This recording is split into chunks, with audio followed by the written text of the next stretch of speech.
And that's what keeps the tire centered here and then here. And you could do this till you audibly hear it. This part sucks. There it goes. More gapes, huh?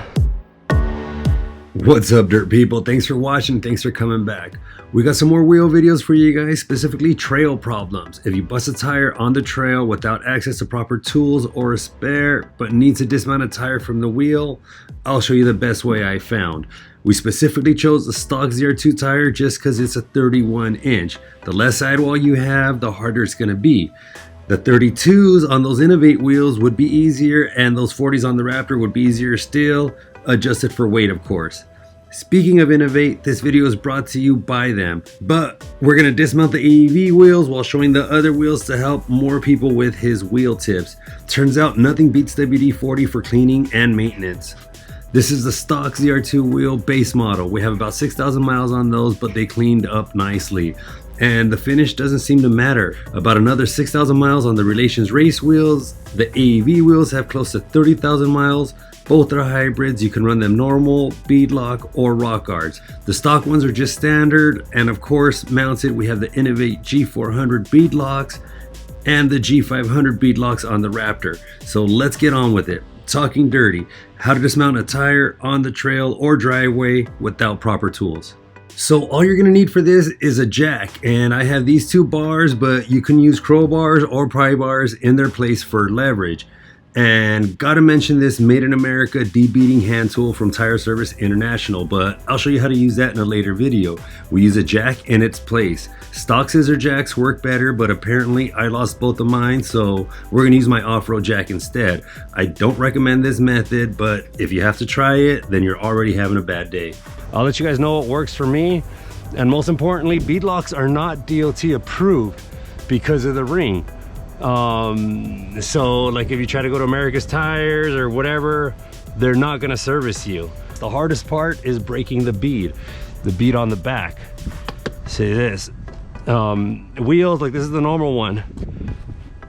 They have this bead right here, and that's what keeps the tire centered here and then here. All right, these are the beadlocks from AEV, and you can order these with the rock guard or whatever. But see right here, this lip, the tire goes in between there. This lip on this part kind of folds in, giving this a pinching surface, and then right here they're machined.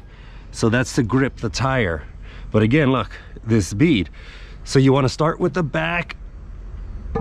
A good friend of mine, a tire guy, told me people always start them and then take them to him to finish, and he told me what they do wrong. And also I'll put two spots that I know of for you guys that are local to this area, just in case you're lucky enough to live close, that will do them for you. So first step, take all the air out. It's already out. Some people take the valve out, the stem, whatever, it's just empty. So that's good enough.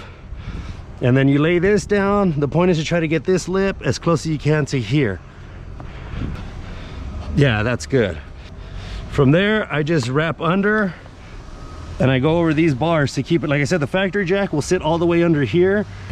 You know what, I'm gonna put it through the middle, make sure there's no turns in it, and I'm across it and just latch it onto here. And beadlocks, dude, or any wheels really, when you're doing them, you're gonna get mad. Look at this, you're gonna get frustrated, you're gonna be doing a lot of guesswork. So keep kids away. This is where you yell at people. So yeah, you don't want any of that. Just keep distractions away. And then this cool guy. You want to make sure this isn't resting on any metal. This is why I chose this configuration for wrapping. Just tighten it down. Just get some few turns in there. And you don't need to tighten it too much. That's good. You see how the tire deforms?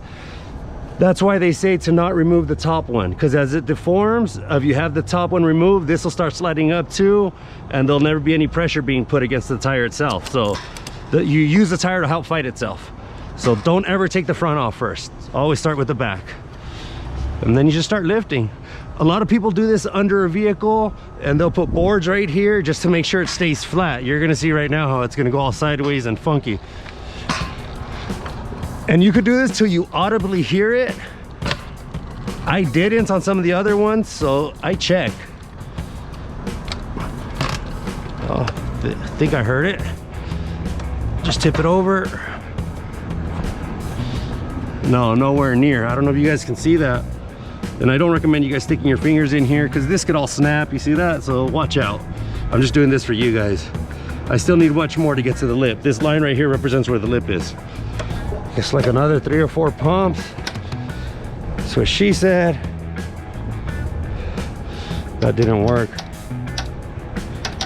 And I might be messing up already because of the angle.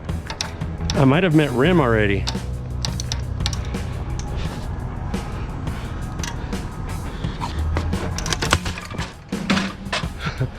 My strap broke. And nothing happened. All right, let's try this again. I got more straps, and it's my jack that's doing it. So I don't expect these to survive. I am gonna buy the proper tools, but I'm just showing you guys. I don't know if you guys can see that. It still needs a little bit more. Last one.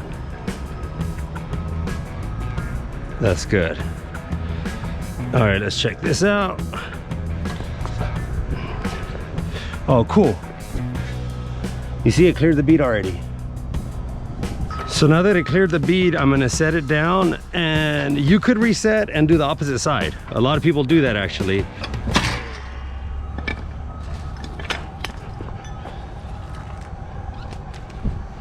Oh, you, that's okay. Sorry to show you guys that gape. These bars were about 50 bucks each. I got them from Napa. I don't know if AutoZone has them or what. I just taped them up to not mar the rim or the wheels. But this is frustrating, dude. See that? You got to be careful. There's honestly no great way to do this. You're just gonna have to work at it and turn around. They got different bends. You could do this with pry bars. I've seen people do it with crowbars. They're fine. Honestly, I wouldn't even scoff at it if it was like a beater wheel or something. But it's not enough if you want to protect your wheels. All right, I'm doing the other side. This is bullshit. So doing second side now.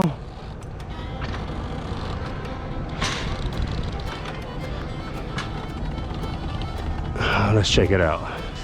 Oh, there it goes. The bead's off. Don't know if you guys can see that.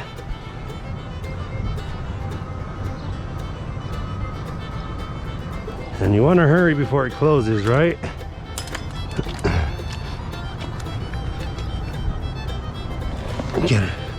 Get on the cardboard. Water bottle, Coke bottle, whatever. Nail through the lid. Soapy water. Just put it around so it slides off. I use that proper grease, the anti-seize stuff, to put them on.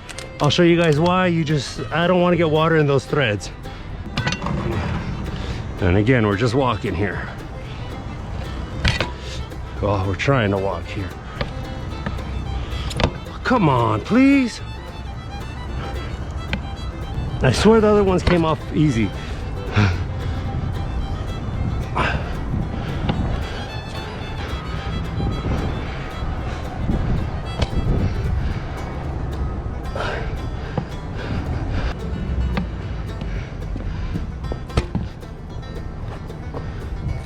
There it goes. More gapes, huh? All right, let me get my old man chair. Now we can flip it over.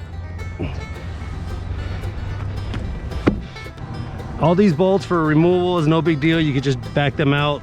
When you're putting them in, they all go torque to spec though. And it's a pretty strict schedule you got to stick to. I'll go more on that later. Just take these all off.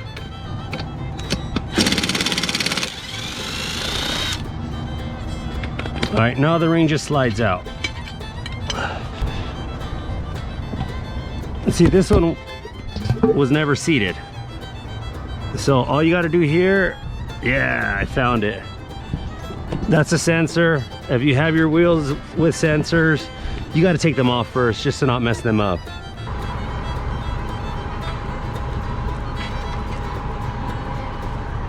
All right, so quick tips. I stayed away from the valve. I taped this up just because this lip is going to come out under the tire and latch onto the wheel like this, and then the last final scuff, it can scuff it. So just pick up the tire, you see how it pops out, squirt some soapy on it,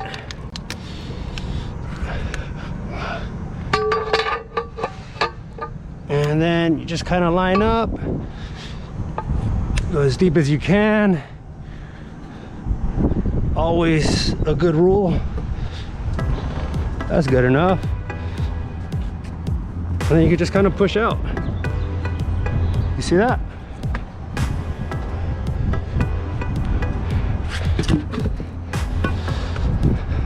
See that? That's kind of that last scuff. Didn't really scratch it. I could polish that all out. But it kind of doesn't matter. I mean, depends how beat your wheels are. But that'll polish out. That's just tape.